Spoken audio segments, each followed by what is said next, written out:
नमस्कार दोस्तों, study with motivation में आप सभी का फिर से एक बार स्वागत है।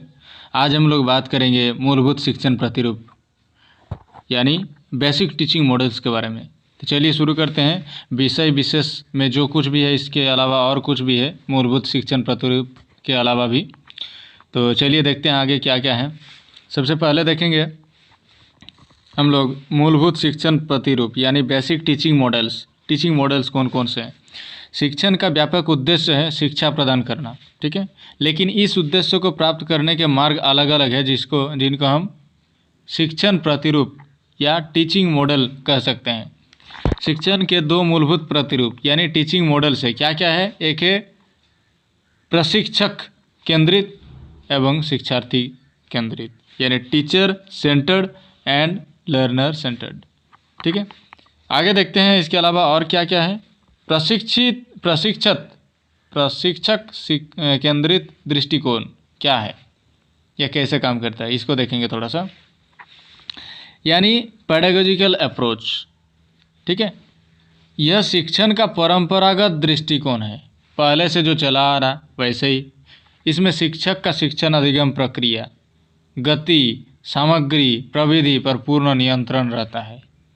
यानी टीचर जो शिक्षक है, उन्होंने क्या पढ़ाएंगे, उनका क्या सामग्री रखेंगे या कौन सा विधि से पढ़ाएंगे, सारे चीज़ का नियंत्रण शिक्षक के ऊपर रहता है, ठीक है।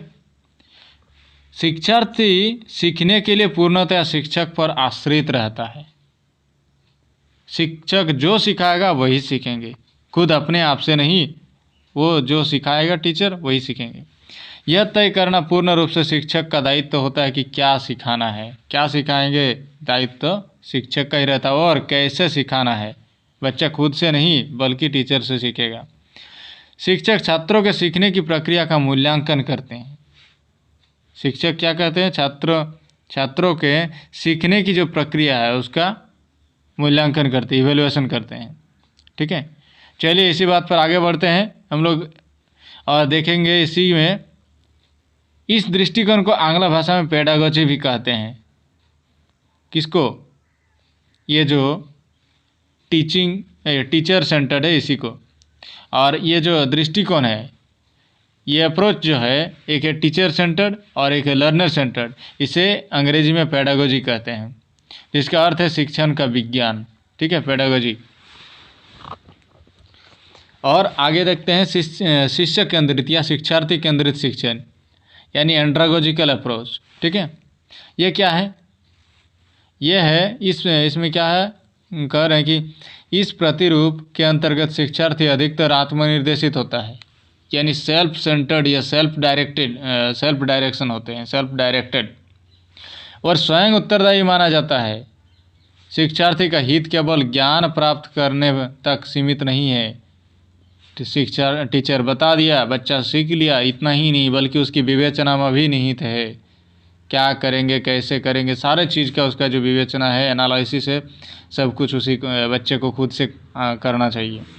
शिक्षार्थी सीखने की गति भी स्वयं निर्धारित करता है। कैसे सीखेंगे, स्पीड सीखेंगे, स्लो सीखेंगे या करके सीखेंगे, या किस प्रकार का जो गति है, ये सारा चीज़ शिक्षार्थी शिक्षण से स्वयं निर्धारित होता है। किसमें?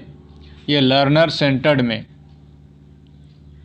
शिक्षक का कार्य क्या होता है? सीखने के लिए मार्गदर्शन, यानी उसे गाइड करेंगे, गाइड कि कैसे करना है उसको मार्गदर्शन करेंगे।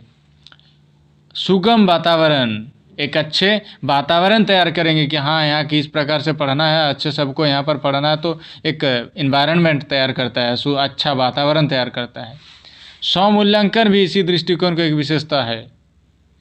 स्वमूल्यांकन, खुद से अपना आप का जो मूल्यांकन करते हैं कि हम क्या सही किए, क्या गलत किए, क्या मुझे करना चाहिए, क्यों करना चाहिए, इन सारी चीज़ों का जो एनालिसिस करता है, विवेचन करता है, मूल्यांकन होता है। और ये जो दृष्टिकोण, ये इस दृष्टिकोण की विशेषता है। कौन से दृष्टिकोण, किसकी विशेषता? ये जो स्टूडेंट सेंटर्ड जो है इसी का विशेषता है, या इस दृष्टिकोण की। ये दोनों मूलभूत मॉडल चरम स्थितियों को वर्णित करते हैं। चरम स्थितियों को व्यावहारिक रूप में शिक्षण, समाज और काल के अनुरूप इन दोनों के बीच में कहीं होता है।